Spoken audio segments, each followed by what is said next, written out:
فإنما يشكر لنفسه ومن كفر فإن الله غني حميد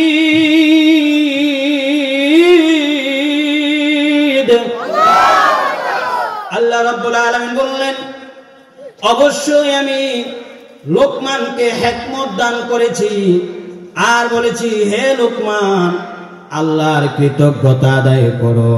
যদি আল্লাহর কৃতজ্ঞতা আদায় করো তোমার নিজের লাভ হবে, আর যদি কৃতজ্ঞতা আদায় না করো তাহলে তোমারই ক্ষতি হয়ে যাবে। আল্লাহু আকবার। আল্লাহ রাব্বুল আলামিন বলেন, আমি লোকমানকে হিকমত দিয়েছি। কে দিয়েছি? হিকমত।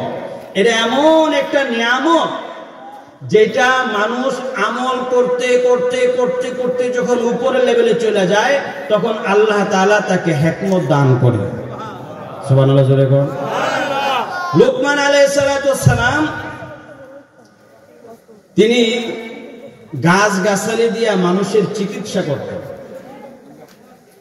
কোন গাছের সামনে গেলে ওই গাছটাই বলতো, হে লোকমান, আমি অমুক রোগের চিকিৎসা। সবাই তো সুবহানাল্লাহ বললেন। চুনা পাথর গাছ ওনাকে দেখলে বলতেন যে আমার রস খাইলে পেটের সমস্যা দূর হয়ে যায়। তুলসী গাছ ওনাকে ডেকে বলতেন আমার রস খাইলে ঠান্ডা ভালো হয়ে যায়।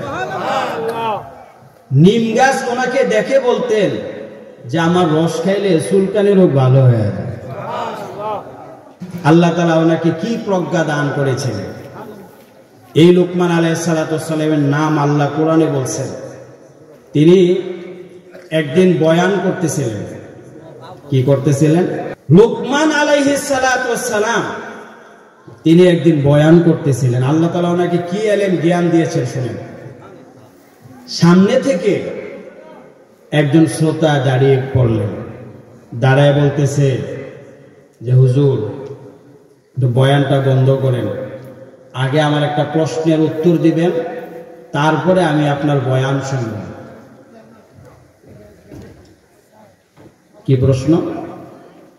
তো উনি বলতেছে যে আজ থেকে 25 বছর আগে ছোট্টবেলা আমার একটা বন্ধু ছিল, একেবারে হুবহু দেখতে চেহারাটা আপনার মতো, তার নামটাও লোকমান ছিল। আপনার নামও দেখতেছি পোস্টারে লোকমান, আপনার মতোই দেখতে, একেবারে কালো, কুৎসিত, ঠোঁটটি মোটা মোটা, দাঁতগুলা বড় বড়, মানে লোকমান ইসলামের চেহারাটা এরকমই ছিল, একেবারে অবিকল সেম আপনার মতো। আমার বাল্যকালের একজন বন্ধু ছিল। আমার তো আমি আপনাকে বলতে সাহস পাচ্ছি না, কি করে বলি, আমার মনে হয় আপনি কি সেই লোকমান। আল্লাহু আকবার। হযরত লোকমান আলাইহিস সালাম কেঁদে ফেললেন।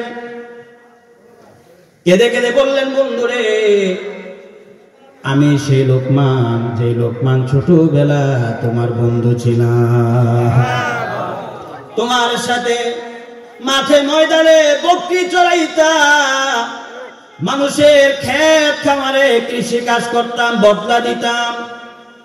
আমি হলাম সেই লোকমান, যে লোকমানের কোনো সম্মান ছিল না। বন্ধু ডাক দেয়া বলে, আপনি যদি সেই লোকমান হয়ে থাকেন তাহলে আমার প্রশ্ন, কোন কারণে আল্লাহ রাব্বুল আলামিন আপনাকে এত মর্যাদা দিয়েছেন? আপনি বয়ান করেন, হাজার হাজার মানুষ বসে আপনার বয়ান শুনে। তাহলে বন্ধু, আমি তোমার কাছে জানতে চাই, কোন কারণে আল্লাহ রাব্বুল আলামিন তোমাকে এত বড় মর্যাদা দিয়েছেন? তুমি বয়ান করো, হাজার হাজার মানুষ মনোযোগ দিয়ে তোমার বয়ান শুনে। লোকমান আলাইহিস সালাতু ওয়াসসালাম বললেন, আল্লাহ রাব্বুল আলামিন আমাকে এই মর্যাদা দিয়েছেন আল্লাহকে বেশি ভয় করার কারণে। ইন্না আকরামাকুম ইনদাল্লাহি আতকাকুম, নিশ্চয়ই আল্লাহ তাআলার কাছে তার মর্যাদা সবচেয়ে বেশি যার কলিজার ভিতরে তাকওয়া বেশি, যার অন্তরে আল্লাহর ভয় বেশি, আল্লাহ রব্বুল আলামিনের কাছে তার মর্যাদা তত বেশি। ও রঘুরামপুরের মুসলমান ভাইয়েরা, বৃদ্ধ বাবাজিরা, বলেন তো আমাদের কলিজার ভিতরে আল্লাহ রব্বুল আলামিনের ভয় আছে না নাই? আরো জোরে কোন আছে না নাই?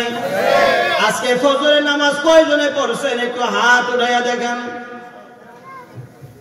অনেকে কিন্তু উড়ে লাইতেছে, নামান নামান। প্রশ্নটা আমার ভুল হয়ে গেছে, পড়াই ঠিক হয়ে গেছে। কারণ ফজরের নামাজ যারাই পড়ে এরা তো সাতটা মুসল্লি, যেই কজন বৈশা রয়েছে আগেই বললে রয়েছে এরা সাতটা মুসল্লি।